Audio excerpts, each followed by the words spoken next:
తిన్నా గ్యాసే, తినకపోయినా గ్యాసే. ఎక్కువ తిన్నా గ్యాసే, టైంకి తినకపోయినా గ్యాసే. తీపి, పులుపు, కారం తిన్నా కూడా గ్యాసే. నాన్ వెజ్ తిన్నా గ్యాసే. కూరగాయలు తిన్నా కూడా గ్యాసే. ఆఖరికి మీరు తప్పక తిన్నా కూడా గ్యాసే. మీరు ఎలా తిన్నా కూడా గ్యాస్ అనేది మెయిన్ ప్రాబ్లం అయిపోయింది. మీ అందరికీ తెలిసిన గ్యాస్ యొక్క ముఖ్య కారణాలు ఏంటి అంటే అసలు ఫుడ్ అంటే హెల్త్. అలానే ఇండైజెషన్ ఉన్నా కూడా, మలబద్ధకం ఉన్నా కూడా, అలానే మనకి ఎక్సెస్ యాసిడ్ ప్రొడక్షన్ జరిగినా కూడా గ్యాస్ అనేది ఫామ్ అవుతుంది. ఇవే కాకుండా sleep disturbances, anxiety, stress, depression, smoking, alcohol చేసినా కూడా మనకి గ్యాస్ అనేది ఫామ్ అవుతుంది. ఇవే కాకుండా మనకి సెడెంటరీ లైఫ్ స్టైల్ వల్ల కూడా గ్యాస్ అనేది ఎక్కువగా ఫామ్ అనేది జరుగుతూ ఉంటుంది.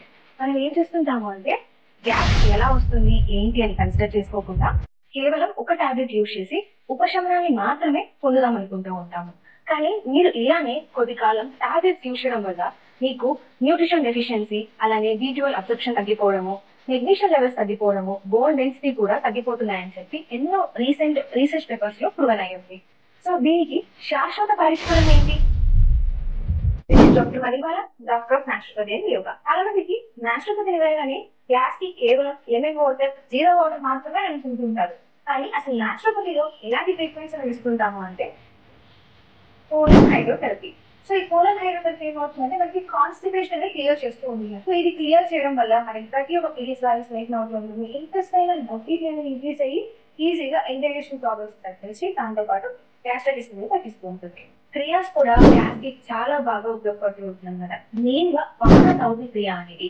సో ఇందులో ఏమవుతుందంటే ఏదైతే ఎక్సెస్ యాసిడ్ ప్రొడక్షన్ జరుగుతూ ఉంటుందో అది బయటికి ఈజీగా రావడానికి ఉపయోగపడుతూ ఉంటుంది. Cold abdominal pack. ఈ ప్యాక్ అనేది మనకి ఇంటెస్టైనల్ హీట్ ని రెడ్యూస్ చేస్తుంది, అలానే డైజెషన్ ని స్టిమ్యులేట్ చేస్తుంది, అలానే మనకి బ్లోటింగ్ గ్యాస్ ఏదైతే ఉంటుందో అది రెడ్యూస్ అవ్వడానికి ఉపయోగపడుతూ ఉంటుంది. Mineral massage. ఈ మసాజ్ అనేది మనకి ఇంటెస్టైనల్ మూవ్మెంట్ ని స్టిమ్యులేట్ చేస్తుంది, అలానే డైజెస్టివ్ ఫైల్ ని యాక్టివేట్ చేస్తుంది. దీని వల్ల మనకి గ్యాస్ ఇష్యూస్ కూడా తగ్గుతాయి. ఆక్యుపంచర్. ఆక్యుపంచర్ అనేది ఎనర్జీస్ ని బ్యాలెన్స్ చేసి యాసిడ్ సెక్రీషన్ కూడా తగ్గిస్తుంది. ఇన్ఫెక్షన్స్ వల్ల వచ్చే గ్యాస్ ని అలానే గట్ యొక్క pH బ్యాలెన్స్ ని మెయింటైన్ చేయడానికి ఓజోన్ ట్రీట్మెంట్స్ అనేది సజెస్ట్ చేస్తూ ఉంటారు. మీరు అన్నిటికంటే ముఖ్యంగా చేయాల్సిన విషయం ఏంటి అంటే డైట్ కరెక్షన్.